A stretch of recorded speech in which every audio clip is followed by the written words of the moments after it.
ఓం సాయి ఛానల్కు స్వాగతం సుస్వాగతం. బుధవారం రోజు మనం రుణ విమోచక గణేష స్తోత్రం చదువుకుందాం.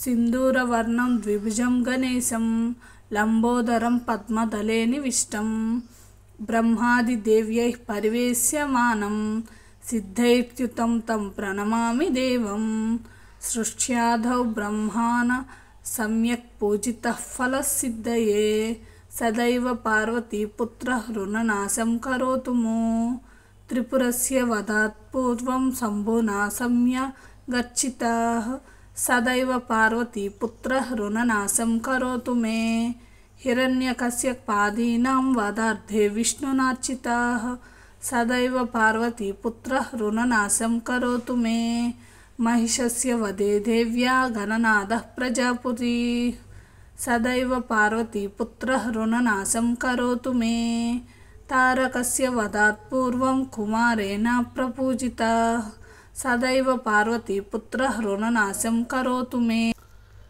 భాస్కరేణ గణేశో హి పూజితశ్చ విశుద్ధయే సదైవ పార్వతీపుత్ర రుణనాశం కరోతు మే శశినా కాంతి వృద్ధ్యర్థం పూజితో గణనాయకః సదైవ పార్వతీపుత్ర రుణనాశం కరోతు మే పాలనాయ తపసాం విశ్వామిత్రేణ పూజితః సదైవ పార్వతీపుత్ర రుణనాశం కరోతు మే ఇదం తృణహరం స్తోత్రం తీవ్ర దారిద్ర్యనాశనం ఏకవారం పఠే నిత్యం వర్షమేకం సమాహితః దారిద్ర్యం దారుణం త్వక్య కుబేర సమతాం ప్రజేత్.